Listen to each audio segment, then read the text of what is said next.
Now we've got a few minutes before we leave for today, so I'll touch on an interesting subject. More than 100 years ago, an extraordinary mechanism was found by sponge divers at the bottom of the sea near the island of Antikythera. It astonished the whole international community of experts on the ancient world. Was it an astrolabe or was it an astronomical clock? For decades, scientific investigation failed to yield much light and relied more on imagination than the facts.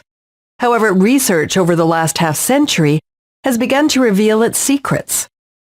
The machine dates from around the end of the 2nd century BC and is the most sophisticated mechanism known from the ancient world. It's now known as the Antikythera mechanism. Now, when the Antikythera mechanism was found, it was submerged in a shipwreck. Of course, it was in terrible condition, some parts entirely corroded away. It was a fairly small device, about the size of a shoebox, a meticulous mesh of gears within a wooden shell. There were rotating dials and other markings on the top, with words and icons showing the sun and moon and different points of reference in the stars. In other words, this was a device that could track the phases of the moon. This kind of thing would be invaluable during a ship's journey at sea. Since then, scientists have been carefully looking at the device for clues on where and when it was made, and they concluded that it dated back to somewhere between 150 and 100 BCE. In other words, it was about a 50-year time span it could have been invented and used within. So, this was an important breakthrough in the field of archaeology, because before we found the Antikythera mechanism, the only evidence we could find of a similar star-trekking device was 1,000 years earlier. Now, as I said earlier, when the Antikythera mechanism was found, it was entirely corroded away.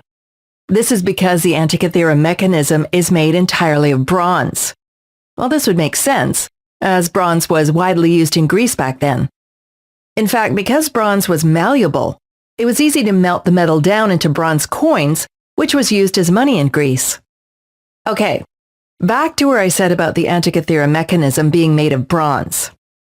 You see, bronze easily corrodes underwater, so after spending nearly 2,000 years at the bottom of the sea, symbols, of course, were rubbed down to almost nothing by water and silt, and the gears, as you can imagine, had been crusted together into one mass with rust and other deposits, so cleaning it was an uphill battle and never completely successful. We could really only get a solid idea of how many gears were laid out after using gamma rays to see inside, kind of similar to the way X-rays are used to see your bones. So, after scanning the insides, we found an incredibly complex creation. The plethora of gears didn't only track the phases of the moon. The Antikythera mechanism also kept track of the lunar year and the solar year. In addition, they ticked to align with the Earth's own rotation and could accurately predict when an eclipse would happen. This is all amazing, but the one particularly mind-blowing trait of this device was that it was so incredibly precise that it actually accounted for an irregularity in our moon's orbit that would require some extremely complex math to replicate in a mechanical device. I suppose I could say the Antikythera mechanism is an amazing piece of engineering that revolutionized the archaeological community. So we've been talking about different techniques of preserving artifacts. Now I'd like to talk about an interesting case study on the preservation of an artifact called the palimpsest of Archimedes. I'm sure you've heard of Archimedes, one of the leading scientists in classical antiquity. He lived more than 2,000 years ago in Greece. He was regarded as one of the greatest mathematicians of history. He figured out how to mathematically calculate the surface area and volume of a sphere, and an accurate approximation of pi. Unfortunately, not much of his work survived the passage of time. He originally printed his findings on papyrus, which was a processed and woven river reed fiber. This material greatly decayed over time, and his original scrolls were mostly lost. What had survived had been brilliant. Then, in 1906, palimpsest of Archimedes' writing was discovered. Excuse me, Professor, what is a palimpsest? Well, parchment is made of animal skins that had been stretched tightly and dried. Scholars used to take parchment that already had writing, then wash it off with milk and write over the now clean surface. All right, let's look at Egyptian hieroglyphs.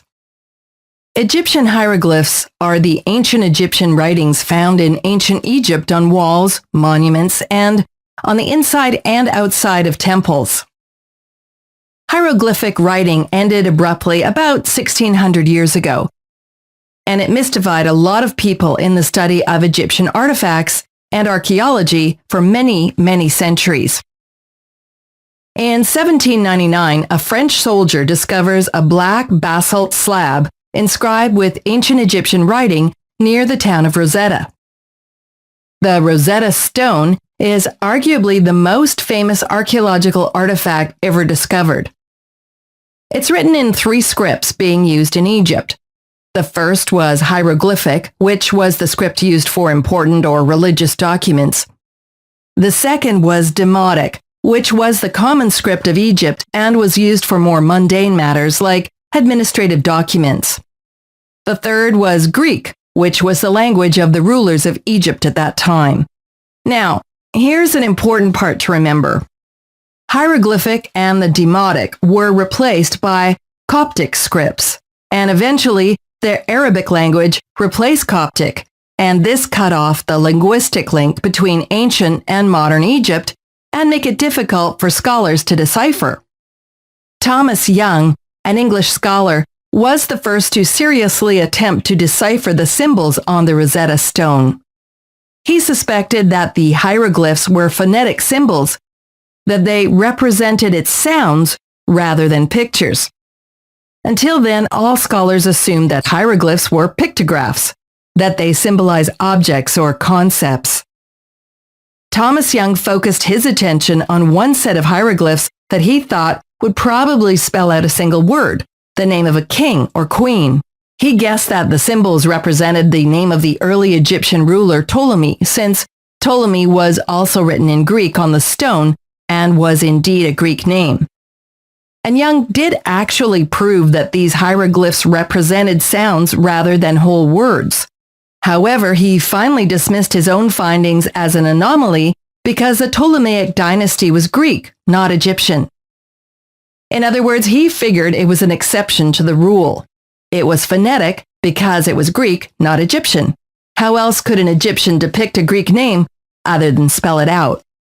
It wasn't until 1822 that another scholar called Champollion made a breakthrough in the decipherment of the Rosetta hieroglyphs, showing that the Egyptian writing system was a combination of phonetic and ideographic signs. You see, unlike any of the other scholars who tried to crack the code, Champollion could read both Greek and Coptic. He was able to figure out what the 7 demotic signs in Coptic were.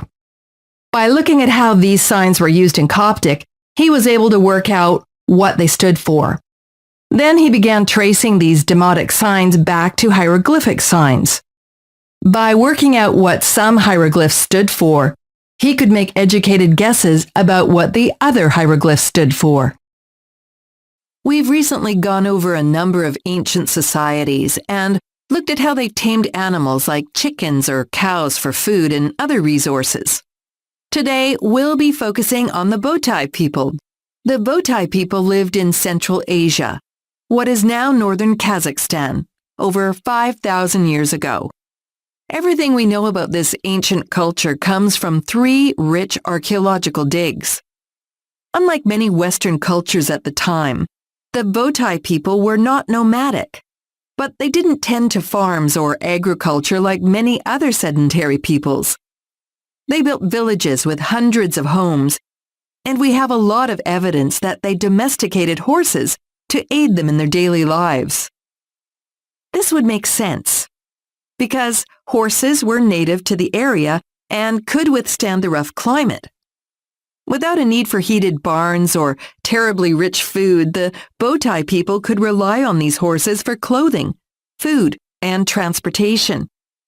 This also allowed them to settle instead of being nomadic. Were the Botai people the first ones to domesticate a horse?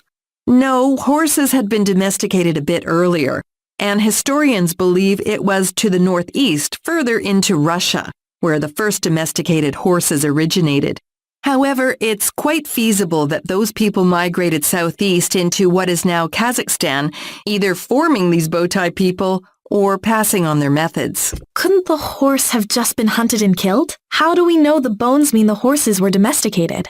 Like most history, there's no real way to be 100% certain. However, we can deduce from the tools around the encampment that they kept some sort of large livestock. We also found writing indicating that they drank milk. Where would they get milk if not from domesticated animals? How would you milk a wild horse? They'd probably kick you and run away. The fact that we found horse bones in the encampment and not other types of livestock suggests strongly that they had been domesticating the animals for years. Unlike dogs, horses do not show signs of domestication very strongly, physically at least. Ancient horse bones themselves won't tell us much about domestication. They won't have changed significantly enough from modern horse bone structure. We have found, however, structures in the bowtie villages that strongly resemble corrals or pens. Not long ago, scientists took soil samples and concluded that the earth inside those pens had phosphorus concentrations 10 times higher than the baseline. What this means is that large numbers of horses were being held in those pens. Horse manure, you see, has high concentrations of phosphorus and nitrogen. Nitrogen, being an unstable element, can easily wash away or decompose into the soil. Phosphorus is a bit harder to get rid of, so it builds up in the soil and leaves easily detectable traces as it fuses with the calcium and iron in the soil. Since the bowtie settlement soil had loads of phosphorus in it, we can conclude they had herbivorous livestock of some sort. Double it up with the bones, and you have some pretty solid proof of horse domestication. Later on, the bowtie people became nomadic again as they started herding sheep and cattle. Those two species don't do well in cold environments, so the bowtie people had to travel southward during the cold winters to make sure their livestock survived. The kind of food and supplies that they gained by the hard work of travel was worth it in their eyes. In the past, North America supported a wide variety of enormous creatures. Between 11,000 and 10,000 BCE, beasts like mastodons, giant sloths, and the mammoth. I could go on. The list is massive.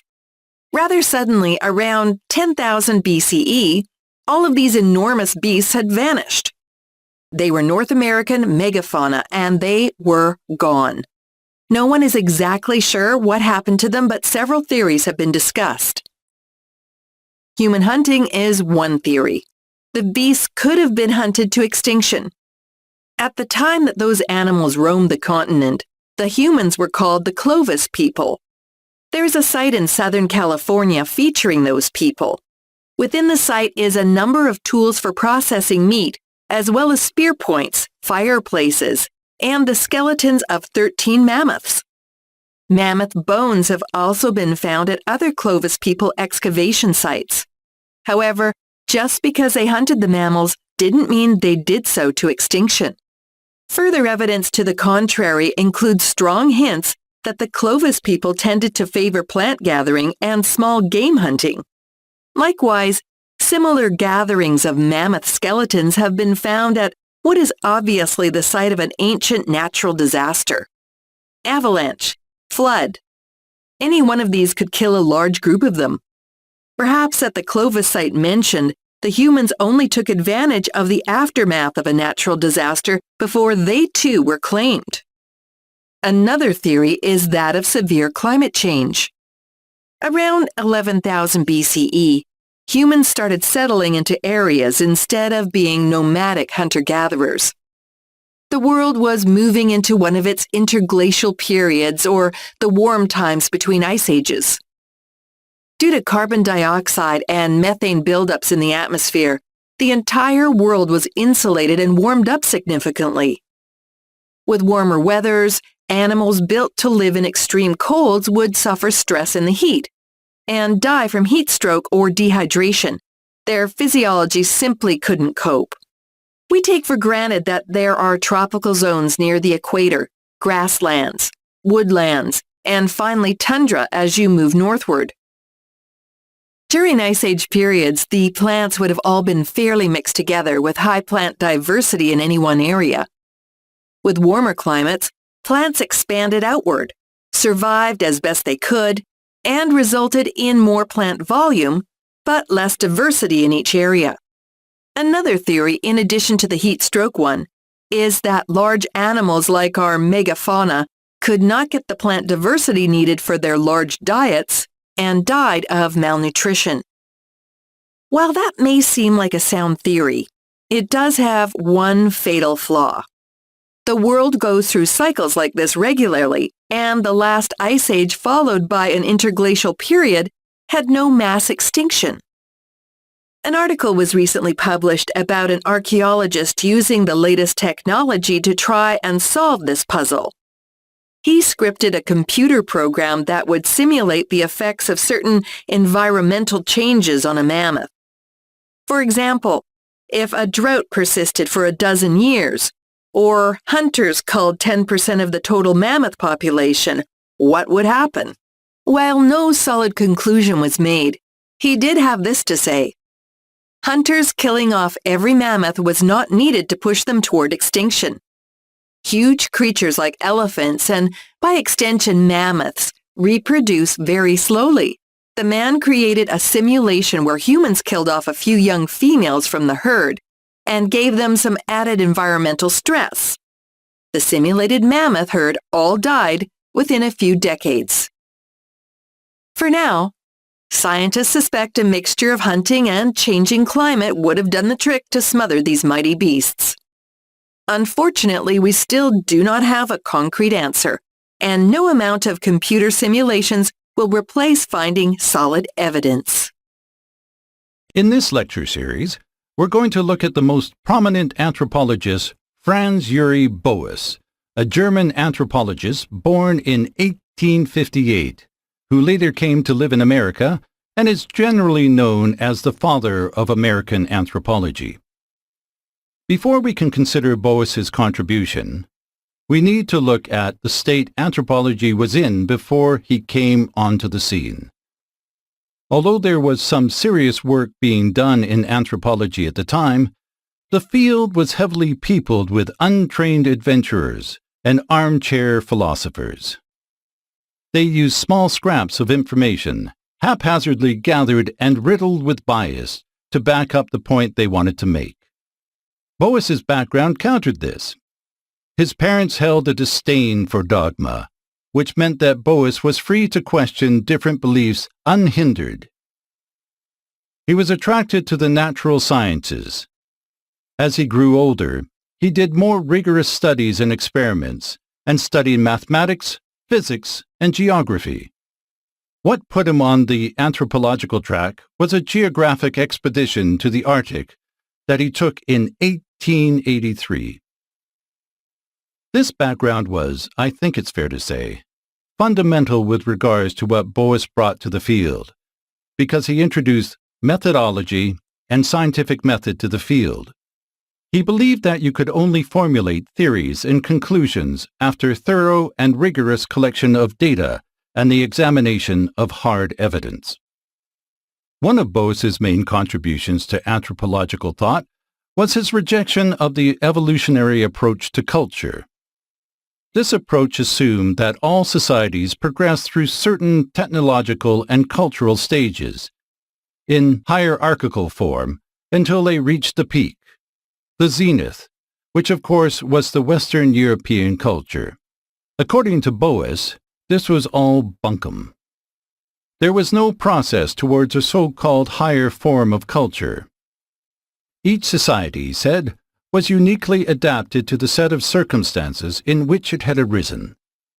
Each was the product of a unique history.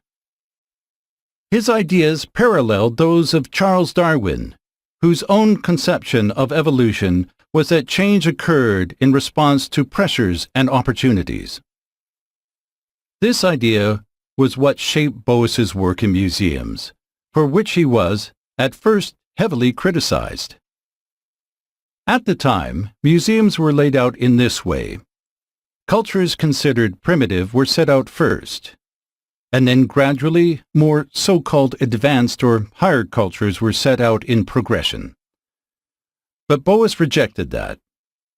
He insisted that museums focus on the cultural proximity of the groups in question. Boas also did a lot of work to destroy preconceived ideas of racism. Racial anthropologists of the day were under the impression that human behavior was determined by an innate disposition. Boas worked to disprove this, asserting that behavior was a result of social learning. He also worked on physiological preconceptions. At the time, it was believed that head shape was a racial trait. Presumably, they were under the impression that Western Europeans naturally had larger brains and so were more intelligent. But Boas conducted a series of groundbreaking studies of skeletal anatomy to prove that head shape and size was highly malleable and depended on environmental factors such as health and nutrition. For Boas, the object of anthropology was to understand how their experiences, their environment, and their social leaning led people to understand and interact with the world in different ways. And to do this, you couldn't just observe them from a distance through the eyes of your own culture. You needed to look at a whole range of things such as mythology, religion, physical appearance, and so on. To do this, anthropologists needed to go on location and undertake an intense survey that catalogued all these different elements. As the burden of the task of studying culture grew, anthropology became divided into 4 distinct parts: human evolution, archaeology, language, and culture.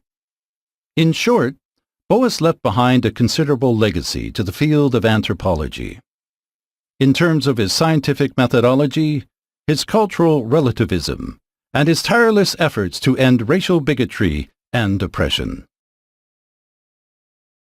In the beginning, all scripts were handmade. I'm referring to Europe during the Middle Ages. Certainly not the beginning of all things, but it's where we're starting today. Books, scrolls, notes, letters to the king, they were all penned by hand, usually on parchment with a quill and ink. Parchment is an animal skin that had been stretched thin and dried under tension. This treatment of a hide will make it very thin, flexible, and easy to write on and transport. During the 1400s, papers became the more commonly used material for books in Europe, but before that, it was parchment. Parchment is durable, unlike paper, and could be reused. Reusability was nice because writing supplies were in short supply and were quite valuable. It was fairly common for religious leaders to be the ones who produced written work. To be able to read, let alone write, one had to either be born high class, a merchant involved in your local religion, or both very lucky and very hard-working. Anyway, scribes could reuse parchment by rubbing away the ink from parchment previously used for less important manuscripts. Using the parchment again was called palimpsest. The original text on a palimpsest could sometimes be recovered. There were 2 ways to remove the ink to reuse parchment. The first is to simply scrape away the ink with something abrasive. This removes a layer or 2 of parchment as well, and it completely wiped out any writing that could have been on them. However, before that method became widespread, the original ink was normally washed away in a bath of milk. This technique removed the letters, but over time they might reappear. Actually, it might reappear with such clarity that scholars would be able to make out and translate the original text from where it laid under the new text. One of the most notorious examples is the Archimedes palimpsest. Archimedes is a fairly well-known name at this point. He is heralded by many as one of the greatest mathematicians who ever lived. Unfortunately, he lived in Greece around 200 BCE, and many of his scholarly works have been lost, most devastatingly his keystone work called The Method.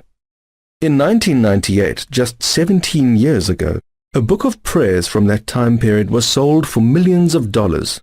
far more than one would normally pay for a damaged 12th century book at an art auction. Sure, it may have been beautifully penned, but why so costly?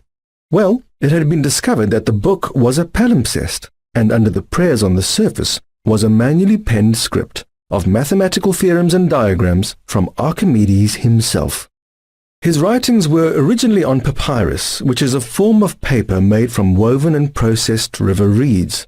Around the 10th century, a scribe must have made a copy on parchment of some of his texts and diagrams. Their logs included what had long been lost to time, the entirety of the method. In the 12th century, about 200 years later, the animal skin log of Archimedes' most important work was cleaned with milk and used again to write down prayers.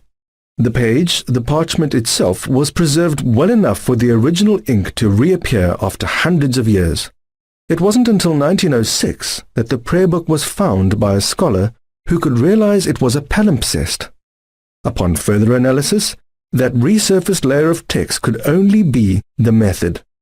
The greatest mathematician's finest work had finally been discovered after nearly 6 centuries for the first time. If you remember, last week we started to discuss architecture in the residential United States. Today, we'll narrow in on that, focusing on a few architects who made some significant changes to 19th century residential architecture. It's worth mentioning that designers at the time likely faced a lot of scrutiny, both from their peers and from the public at large. A bit of discouragement probably came along with that. Many thought that designs shouldn't necessarily be utilitarian, but a status symbol or way to show off your sensibilities. Designing was looked upon like more of an art than a science. There's actually a quote I have here from an issue of a journal called The American Architect and Building News from 1876. Here, I'll read it to you, and I want you to keep it in mind as we progress with the lesson. They said that the planning of houses isn't architecture at all. And now we arrive at Harriet Morrison Irwin. Irwin was born in North Carolina, when there weren't a lot of architects hailing from the southern United States. Born in 1828, she also entered a field where very few women dared walk. A pretty exceptional case, Irwin had not received any formal education to be an architect. She actually studied literature. Jane, would you like to add something? Yeah, so she just had crazy awesome architecture instincts or something? Essentially, yes. She had spent several years writing, but found she had a good mind for engineering and math and ended up studying it a lot on her own time. We actually studied one of her favorite authors in the field of architecture, the British critic John Ruskin. Do you remember what Ruskin's main theme was? Oh, I think it was something about nature. Like, he thought that people who lived close to nature would have better health, both mental and physical. Exactly right. So, Harriet really enjoyed Ruskin's writing, and those ideas bloomed into a few of her own. At that point, her push into architecture was fairly small, but caused a bit of an interested stir. Her first contribution was a house designed with a hexagonal shape, 6 sides instead of the standard 4. She thought the important thing about the house was that the rooms were arranged around a central chimney.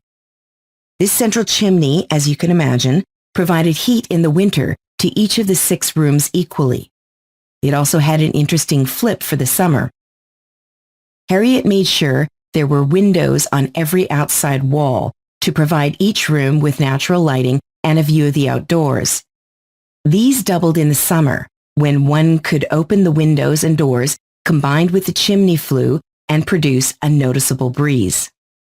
So she used Ruskin's nature thing and made an open little house that could feel open and fresh. Correct. Likewise, having a fireplace in every room would have meant possible smoke or dirty air in the rooms and a lot of cleaning. With the open windows and airflow sweeping in toward the center, all the dust or smoke would be pulled up and out of the house. Her house also didn't have a main entrance or many hallways. There were a few doors spread around the outside walls, providing easy access to the outdoors. Another advantage to this kind of layout is the cleaning style. Think about it. What part of a room is the hardest to clean with a broom? Probably the edges of a room, under a desk or in a corner. Exactly. Now, I have a strong feeling that due to the times, biographers weren't as kind as they could have been. I feel they may have downplayed her designs and didn't talk about how truly ingenious and creative this idea had been. If Margaret had first designed this same house in today's times, architects would be praising her name from the rooftops. Well, that may be a bit exaggerated. Anyway, 3 of Irwin's hexagon design houses were created during her lifetime. In 1869, Irwin received a patent for architectural design, the first woman in the history of the United States to do so. That kind of remarkable achievement speaks for itself, if you ask me. Good afternoon, everyone. As you know, this set of lectures will look at various theatrical movements of the 20th century. And today, we'll be looking at a theatrical movement arising in the early to mid-20th century, namely epic theater. Now, to understand what's unique about epic theater, we need to first look at the term naturalistic theater. Remember last week when we talked about naturalism? We learned that naturalism is a movement in European drama and theater that developed in the late 19th and 20th centuries. It refers to theater that attempts to create an illusion of reality through a range of dramatic and theatrical strategies. As a matter of fact, in naturalistic theater, the audience empathizes with the lives of the characters on stage. The audience forgets their own lives for a while and escapes into the lives of the actors. When naturalistic theater was at its height, one theatrical practitioner named Bertolt Brecht wanted to use it as a force for change. Brecht wanted to make his audience think. He believed that theater should be capable of provoking social change while still providing entertainment. For example, in naturalistic theater, when an audience cries for a character or feels emotion through the events happening to them, it's called catharsis. Brecht was against catharsis. He believed that while the audience believed in the action on stage and became emotionally involved, they lost the ability to think and to judge. He wanted his audiences to remain objective and distant from emotional involvement so they could make rational judgments about any social comment or issues in his work. His kind of theater was called epic theater, and the act of distancing the audience from emotional involvement is called the Verfremdungseffekt, or alienation effect. To achieve the alienation effect, Brecht used a range of theatrical devices or techniques so that the audience was reminded throughout the performance that they were watching theater. First, narration is used to remind the audience that they're watching a presentation of a story. Sometimes the narrator will tell us what happens in the story before it's happened. This is a good way of making sure that the audience doesn't become too emotionally involved in the upcoming action. Second, a placard is used. A placard is a sign or additional piece of written information presented on stage. Using placards might be as simple as holding up a card, a banner, or a slideshow. In the musical Miss Saigon, for example, a highly effective slideshow is used to demonstrate the loss of lives in the Vietnam War. Third, a montage effect is achieved. As we learned in Chapter 4, Movie Editing Introduction, a montage is a technique in film editing in which a series of short shots are edited into a sequence to condense space, time, and information. Brecht consciously borrowed the idea from this. In epic theater, each scene is treated as an episode and is self-contained in the story. The events of an episode are not necessarily a result of the preceding episode. This juxtaposition of scenes employing multiple locations and time frames creates a montage effect. Of course, there are many other techniques involving lighting, gesture, and space used to achieve the alienation effect. We won't look into these today. Instead, I'd like everyone to do some research on epic theater techniques and write a short essay about these techniques. Next time, we'll share your essays and discuss the additional techniques that attribute to the alienation effect. So, last week we talked about ballet. As you know, ballet, classical ballet, is based on formalized movements that are very strictly measured. Specific positioning of the arms, feet, head, and body are among them. Today we'll be moving on into theatrical dance, better known as modern dance. It started evolving into being in the late 19th century. In general, audiences were excited to see this new style and approved of it. However, the dance was also seen as fairly radical for its time. Yes, Ron. How would it be radical? Well, think about this. If you compare it to classical music versus modern music, the newer art forms are less standardized, more experimental, and full of improvisation. Just like back when jazz started becoming popular, many community leaders spoke out against the music style, saying that children would be led to a life of sin through listening to it. Oddly enough, those same phrases were repeated when rock and roll became a big hit among the youth. Okay, so basically this stereotype happened to modern dance as well.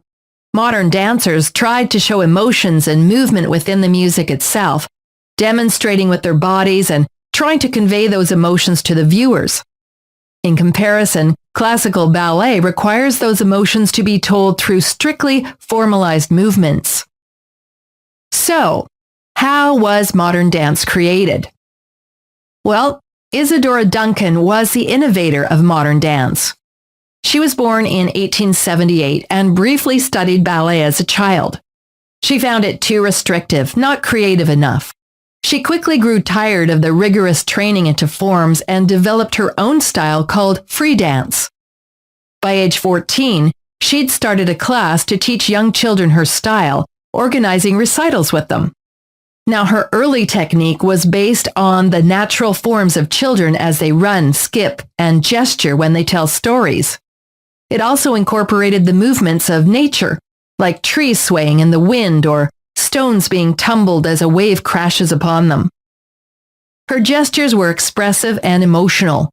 While ballerinas had to wear their hair up in a tight bun, not to distract from their forms, Duncan wore hers loose and long. Instead of fluffy short skirts and painful toe shoes, she'd wear flowing tunics and would dance gracefully barefoot. And this was something audiences had never seen before, and they loved it.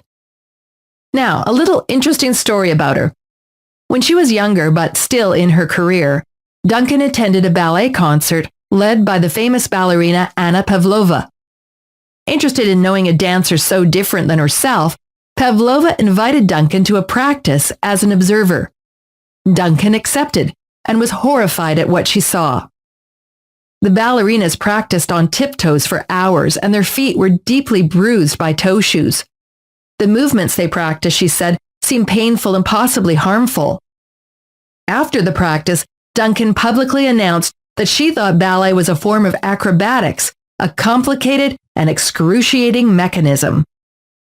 Now, we must know that back then, Russian ballerinas were very well loved by their people, and to see a woman dancing so unlike them really didn't play to their tastes at all. Not to mention her announcement must have rubbed them the wrong way. They criticized her harshly, saying her dance was closer to childish pantomiming than actual dance. Still, it didn't bother her very much, and she continued to dance for the majority of her adult life. Still, their harsh critique and her denouncing words left a deep chasm and rivalry between ballerinas and modern dancers for many years.